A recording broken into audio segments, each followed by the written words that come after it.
Hello guys, അസ്സാം വലൈക്കും. അപ്പോൾ ഇന്ന് സൺഡേ ആണ്. സാധാരണ പോലെ തന്നെ കുറച്ച് നേരം പ്രകൃതിയൊക്കെ വീക്ഷിച്ച് നിന്നു. പിന്നെ താഴെ വന്നു അടുത്ത് ഫുഡ് ഉണ്ടാക്കാൻ പോകണം. അപ്പോൾ അതിന് മുന്നേ ചുമ്മാ ഫോണൊക്കെ നോക്കിയിരുന്നു കുറച്ച് നേരം. അപ്പോൾ എൻ്റെ റോക്കി വന്ന് മടിയിൽ കിടന്നു ഉറങ്ങി. പിന്നെ അവനെ എങ്ങോട്ട് മാറ്റിയിരുത്തിയിട്ട് സെൽഫ് കെയർ കൊടുക്കാമെന്ന് വെച്ചു. സെൽഫ് കെയർ എന്ന് പറയുമ്പോൾ എന്തെങ്കിലും ഒരു ഫേസ് പാക്ക് മുഖത്ത് സൺഡേ മസ്റ്റാണ്. അപ്പോൾ അതിനായി ഞാനിവിടെ എടുത്തിട്ടുള്ളത് കോഫി പൗഡറാണ്. കോഫി പൗഡറിലേക്ക് കുറച്ച് തൈര് ഒഴിച്ചു, പിന്നെ അരമുറി തക്കാളിയുടെ പൾപ്പ് എടുത്തു, പിന്നെ കുറച്ച് അരിപ്പൊടി എടുത്തു, പിന്നെ റോസ് വാട്ടർ 2-3 ഡ്രോപ്സ് ഒഴിച്ചു. അതിന് മിക്സ് ചെയ്തു. ശേഷം മുഖത്ത്, കഴുത്തിൽ, കയ്യിൽ, കാലിലെല്ലാം വാരിപ്പൊത്തി. ശേഷം 10 മിനിറ്റ് കഴിഞ്ഞ് വാഷ് ഔട്ട് ചെയ്തു. പിന്നെ നേരെ കിച്ചണിലേക്ക് വന്നു. ഫുഡ് ഉണ്ടാക്കണമല്ലോ. അപ്പോൾ ഇതെടുത്ത് വെച്ചിരിക്കുന്ന എന്താണെന്നറിയാവോ?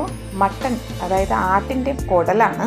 അപ്പോൾ ആ കുടൽ നേരത്തെ വേവിച്ച് വെച്ചിരിക്കുന്നതായതുകൊണ്ട് ഈസി ആയിട്ട് രാവിലെ റെഡിയാക്കാൻ പറ്റും. അപ്പോൾ അതിനായിട്ട് അതിനെയൊക്കെ അരിഞ്ഞു, പിന്നെ അല്പം റോക്കിക്ക് കൊടുത്തു. പിന്നെ അത് തോരൻ വയ്ക്കാൻ വേണ്ടിയിട്ട് തേങ്ങയൊക്കെ ചെരുക്കി വെച്ച് സവാളയൊക്കെ അരിഞ്ഞു.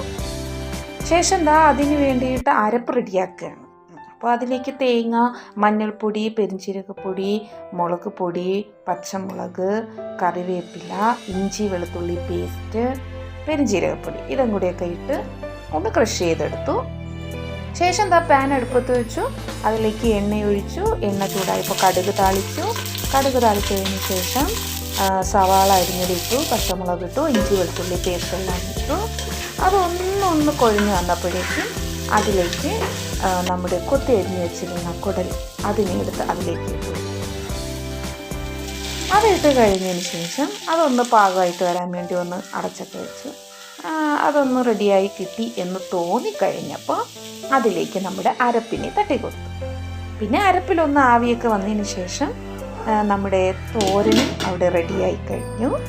പിന്നെ തോരൻ റെഡിയായതുകൊണ്ട് തന്നെ പിന്നെ പുട്ടും കൂടി അവിച്ചിട്ട് പുട്ടും തോരനും കൂടി രാവിലെ ബ്രേക്ക്ഫാസ്റ്റ് അതായിരുന്നു. അപ്പോൾ അതൊക്കെ കഴിച്ചു വന്നതിന് ശേഷമായിരുന്നു ഇന്നത്തെ ലഞ്ച് തയ്യാറാക്കിയത്. അതിന് വേണ്ടി തന്നെ കത്തിപ്പാര എടുത്ത് ഫ്രൈക്ക് വേണ്ടി പെരട്ടി വെച്ചിരുന്നു. എടുത്ത് പാൻ അടുപ്പൊക്കെ വെച്ച് അതിനെ ഒന്ന് ഫ്രൈ ചെയ്യാമെന്ന് വെച്ചു. അപ്പോൾ ഫ്രൈ ചെയ്തെടുത്തതിന് ശേഷം പിന്നെ അപ്പോഴേക്കും നമുക്ക് ഉച്ചയ്ക്ക് ചോറിന് കൊട്ടൽ തോരനുണ്ട്, ഫ്രൈ ഉണ്ട്, പിന്നെ ഇനിയിപ്പോൾ ഒരു കറി പോലെ എന്തെങ്കിലും വേണമല്ലോ എന്ന് വെച്ചിട്ട് ഞാൻ പിന്നെ ഒരു ചട്നിയും കൂടി തയ്യാറാക്കി. അപ്പോൾ ഉച്ചയ്ക്കത്തൊക്കെ റെഡിയായി. ഉച്ചയ്ക്ക് ഇതായിരുന്നു നമ്മുടെ ഫുഡ്. അപ്പോൾ ഇന്നത്തെ വിശേഷം ഇതൊക്കെയാണ്. അപ്പോൾ എൻ്റെ ഈ റെസിപ്പി എല്ലാവർക്കും ഇഷ്ടമായിട്ടുണ്ടെങ്കിൽ എല്ലാവരും സപ്പോർട്ട് ചെയ്യണം. Comment, subscribe, share, like. മറ്റൊരു വീഡിയോയുമായി കാണുന്നത്. ബൈ.